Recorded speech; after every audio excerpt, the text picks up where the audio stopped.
sure. And then we have Corey Jeffers, who is new to our school district this year because we have hired tech coaches to help all of us that need help with learning technology and helping to deliver it to students. And so Corey and all of his colleagues as tech coaches have just been a tremendous support and gift to our district. So we're very happy to have him with us. So actually right now we have 4 camera angles set up in the room. Don't worry, we have it set up as being private. So we want to make sure that we're able to see what the kids we're doing, and then also if we have questions, just to kind of demonstrate some of the stuff we're doing. So there's a little one up there, there's one here, there's one there, and one here. So it's going to kind of capture some of what the kids are doing today and our questions too. Do you want to go first, or do you want us to go first? You can go first, I got you. All right. Well, today what we're going to have, we have an example of how a math class has been changed a little bit, or what's possible with the math class. So what you're looking at, most of you probably know, is a smartboard up here. And all the teachers have smartboards now in the district. It was one of the things that was put in over the course of the summer. So there are over 600 of them placed into there. And we also have some Chromebooks around the district, just little pretty easy to manage laptops. And so Zoe and Pahuchi today are going to explain a little bit about how their math class works now that they have access to Chromebooks every so often, and they also have access to a smartboard. So I'm gonna stop talking, and they did this in Mrs. Dowkey's class. So they're going to go through and explain to you how they would operate with this kind of technology. Hi, good morning. I am Pahuchi, and I'm Zoe. When we have Chromebooks in the staff room, we usually do it on like smartphones and stuff. But to get to our classrooms, we go to our Gmail.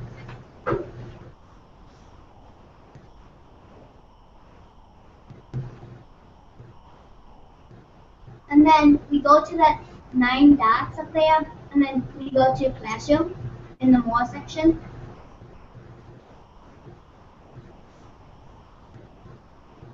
And then we already have it open for time purposes. And then Ms. Dobke has our assignments posted on there for us. So when we are told to get our Chromebooks, we can automatically get onto our assignment. And we have our screen on split screen. This is the assignment that we are presenting today. So we are able to go between our Desmos calculator, graphing calculator, which you put the information, which is, in this case, is dollars per pound of birdseed in your table, and it automatically puts it onto a graph. So it kind of takes, how many of you are familiar with the TI-84 calculators from a while ago, right? This Desmos program is a free program that's through our college preparatory math, and it's just an online website that produces basically the same results as what a TI-84 calculator can do. So they're kind of able to do that, but with very little cost.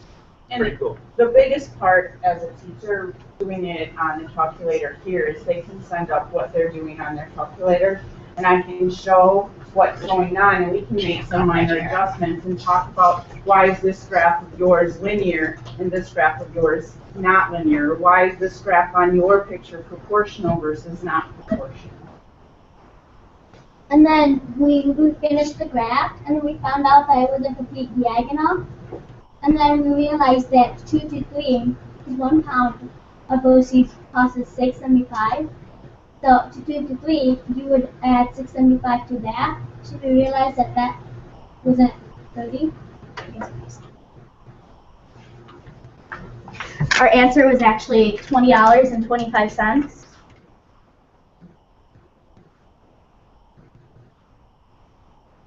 And then over here, it's still not complete diagonal because it's not straight.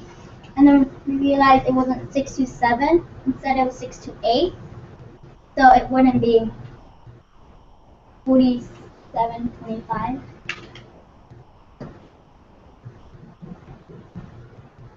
And then we would add 40.50 to 13.50 to get a total of 54.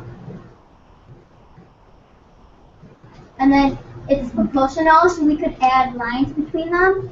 and then all you do is just hold it, and then you would change it to the one that has dots and lines, and then you can change the colors to it. And then in our sample problem, it says we need to take a snapshot of our graph and insert the picture here. We already did this part in class, but to take the snapshot, we go up to Snagit.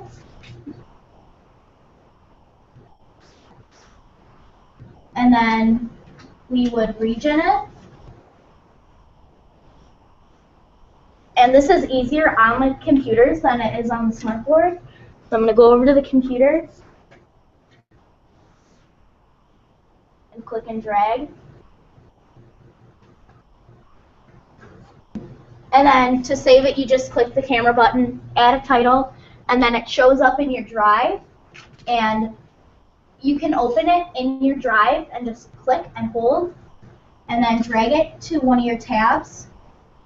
So you can, I'd open up my drive in this tab up here, and then I can hold onto it, drag it up to this tab, and then this tab will pop open. You can just put it on there, and then it automatically saves itself onto the Google Doc.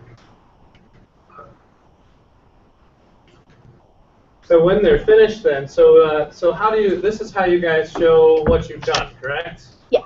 Yeah, so when they're done with this process, then they can actually have a screenshot of what they have, the graph that they've completed, write down some of their ideas, and then Mrs. Dobke has the ability to see their creations in that graphing calculator section.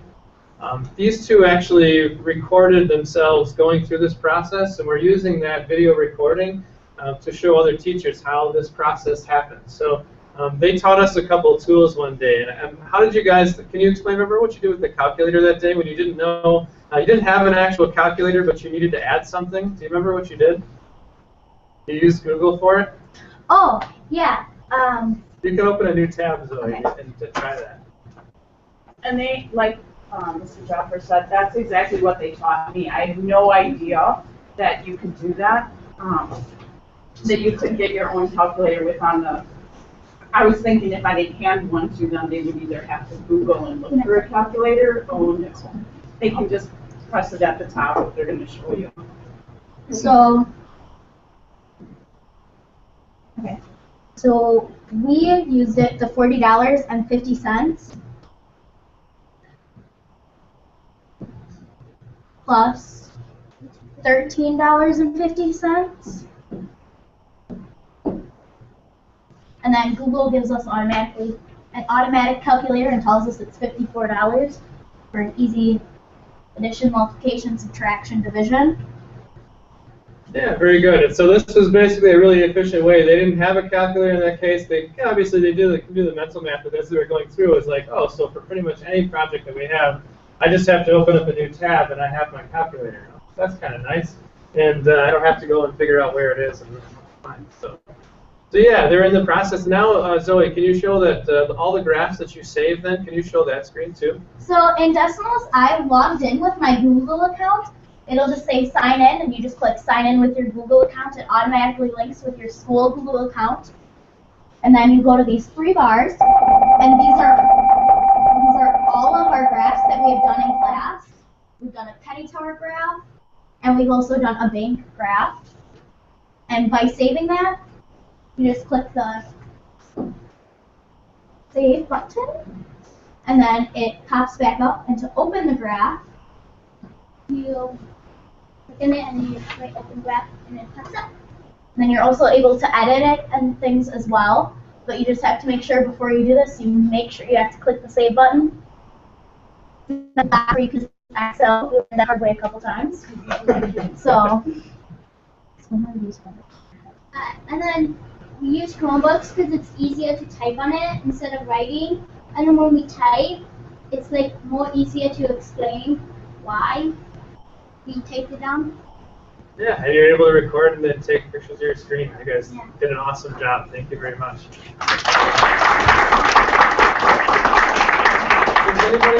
Does anybody have questions at all about this process, or questions for them or us or anything? First of all, How old are you guys? I'm 13 and I'm 12. you are older. Me? Yeah. Oh, 11. Okay. Two things. So you can go to your Google account at home if you have a computer and load things up and work on your assignments. Yes, you just have to make sure you're logged into the same account that you log in at school with. And then you can, your Snagit, your Desmos, all your docs, and all your pictures and things will still be on that account. I'm just reminiscing quickly when I was in the school board in the 90s. In the early 90s, we had this big debate in the school board, kind of like 5 against 1 or 2, that we should not, no names mentioned, that we should not buy calculators for the math classes because students should be able to do all math on a piece of paper, multiplications, and that you would not learn it. I mean, this is far from a calculator in the classroom. It's actually overwhelming. Yeah. Is this now available in all middle schools? It is available for all middle schools on all the Chromebooks.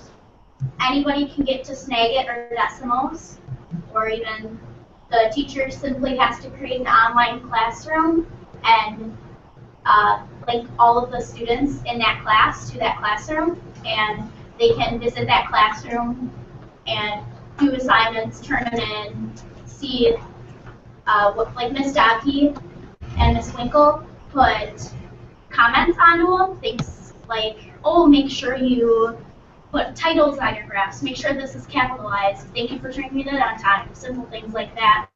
That's private to only that student and you. So it is available.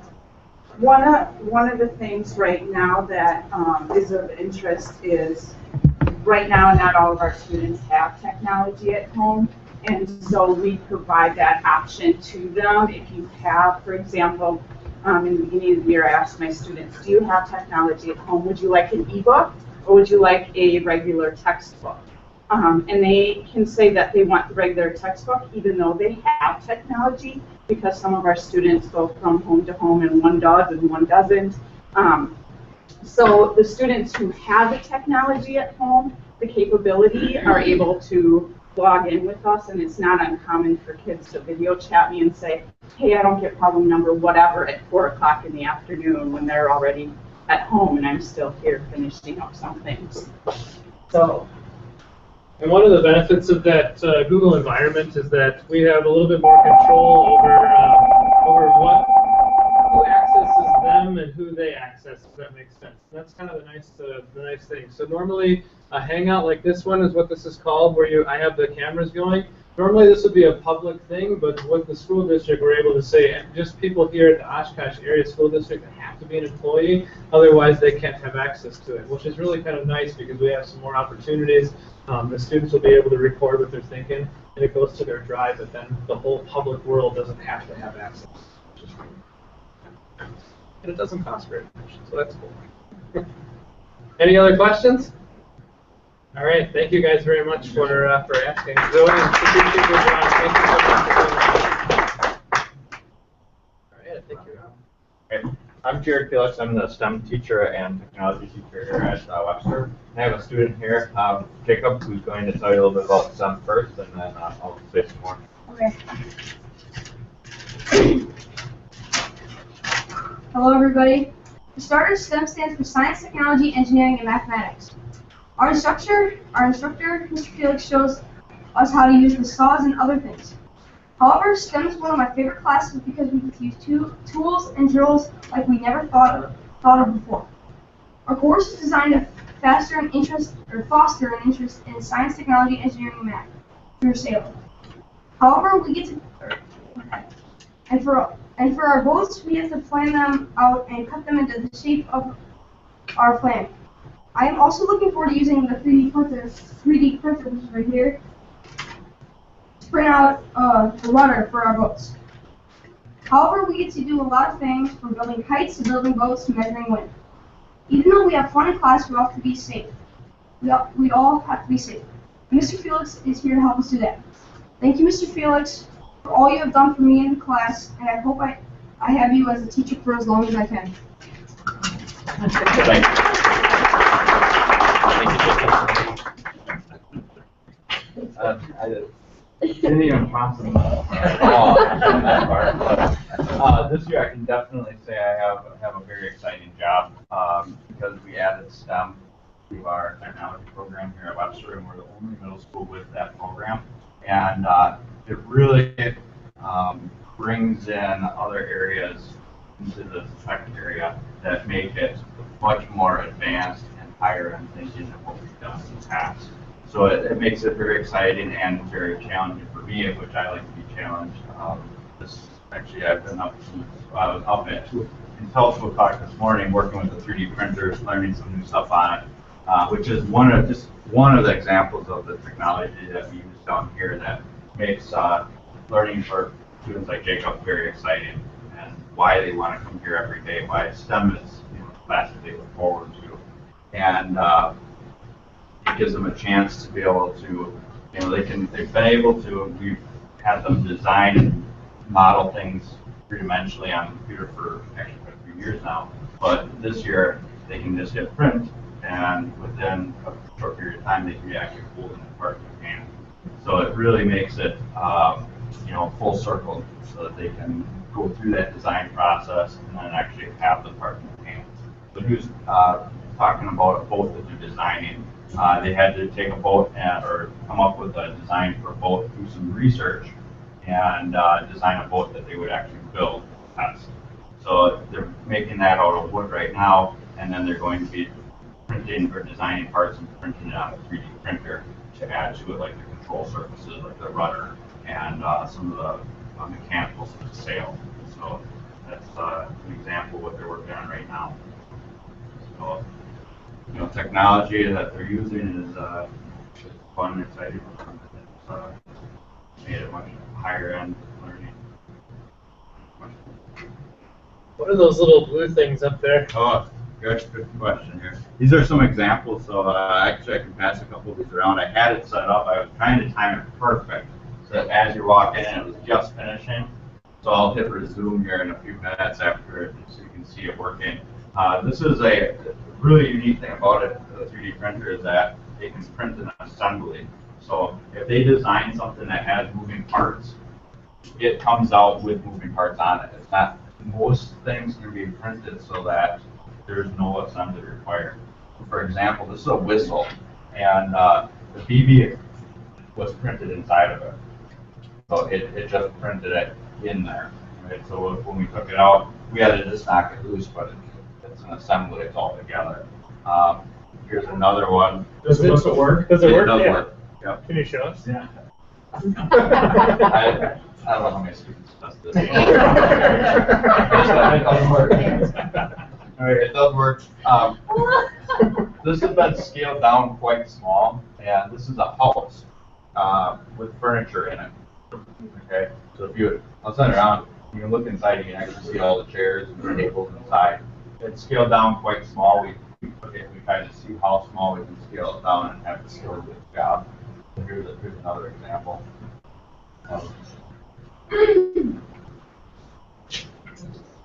So that's what kids are doing.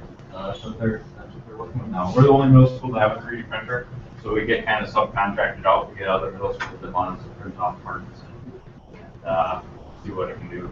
So if another middle school wanted to print something, what would they have to? How would that process go? That's the cool part about it is, the only thing that would take like physical transportation of a part would be after it's printed. I wouldn't need somebody to come in and put a file on. I get all the stuff emailed to me, so they can take a file that's been emailed to me and print the part off and then put it in the mail and send it. So actually, I got 2 jobs right now for Merrill that I got to print off and send over to them for their railroad program that they're doing, their model training. Well, it's pretty neat. Very cool.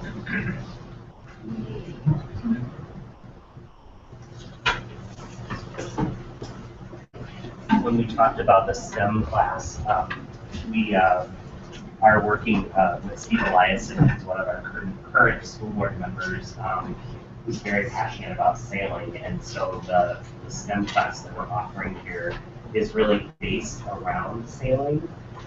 But Jared is using this format to kind of explore all the different aspects of sailing. When it comes to measuring wind, when it comes to maybe designing a sailboat, the whole physics of sailing, and that's where you get all the integration of the different areas with science and technology kind of coming together and learning about all those principles. So it's very exciting to see this happening in our schools. It makes teaching a lot more exciting and challenging for me because kids come in and they with that acronym attached to the class, it's no longer just shop class. They're coming in and they're expecting to do some science, they're expecting to do some math. Now when I write a math problem on the board, I don't get booed. They participate. They know that that's part of the class. So that's what makes it so exciting. And the sailing part of it, because we're so close to the lake, it's a good chance to get them active and out there experiencing what they're learning. The exciting part about from the other end as well is, I'll say, in math, remember in STEM class when you did the little house and you scaled it down? That's what we're going to talk about today. And then I can relate it back to another class that they've had. And the kids like that when they're like, oh, what happened in 6th grade? Yeah. Where did your technology folks get your training for all this? Where did you go to school to get your training for this technology? I was an English teacher before this, so I went to UW Oshkosh for English and history, and then I was a teacher in Wausau for the past 7 years, and then I went to Marion for educational technology. But everything we showed you here today, I had my master's degree prior to any of the things that we showed you today even existed. So we were, the master's was helpful, but Google Docs wasn't around. They hadn't marketed 3D printers yet or any of that kind of stuff. So a lot of it is doing a lot of independent research. Just having, we talk to people all over the world. The thing I like about Google right now, and actually Carol and I were just talking about this, we talked about this thing called the PLN, the Personal Learning Network. We use Google Plus a lot for that. So there's a person that helped us out, Google Classroom, who's an administrator in New York. He also knows how to write JavaScript, which is really helpful. So physics teacher, principal, and a person that knows JavaScript, he's really powerful for us. So he'll be willing to help us with any kind of things that we need, which is really neat. So there's lots of ways to learn. It's just kind of thinking outside the box a little bit. I'd say that most of what I've learned, like what you saw today, happened this year.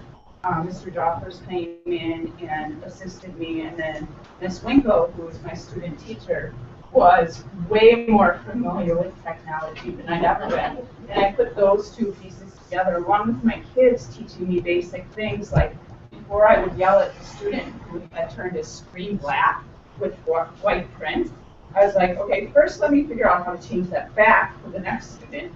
And then I talked to him, he's like, oh yeah, I do that because I get headaches looking at the computer after 10 minutes. And I went, oh, good thing I didn't yell at you right away in my mind. And so it was just, I really learned from everywhere. I mean, the kids are teaching me things, the adults within our buildings are teaching us things, I'm learning off of Google+. You just have to take every opportunity and see everybody as a learner, I guess. So you really don't have an 8 to 4 job 9 months a year. Yeah, you are so correct for me. To illustrate that, I was at WTI, which is the Wisconsin Technology Initiative, and there was a joke in the session, and they said, how many people received an email from Corey after 3 in the morning? And there was like, 6 or 7 people like, yeah, I've been there. Well, you worked in Wausau too. Oh yeah, right. Because we're kind of, wherever you're connected up all the time, and each of those opportunities. I think Carol said it best, that each opportunity is a learning opportunity. So if you can kind of approach your day like that, that actually becomes a bit more exciting, but then you get to apply a lot more of what you're learning pretty quickly. So, And from an administrative perspective, it makes every one of those 90 presentations so enjoyable. So we're really glad that you're here today, and you can take the information that you've learned today about what's going on in our schools, share it with your friends. out. And we welcome visitors anytime. Just give us a heads up, and we'd love to have you come in and watch. Maybe participate. Yeah, absolutely. All right, do you want to show the, you want to press the resume button so they can kind of see, and we'll probably head back to the auditorium. Thank you, everybody, for coming. Thank you. Yes, thank you. Thank you.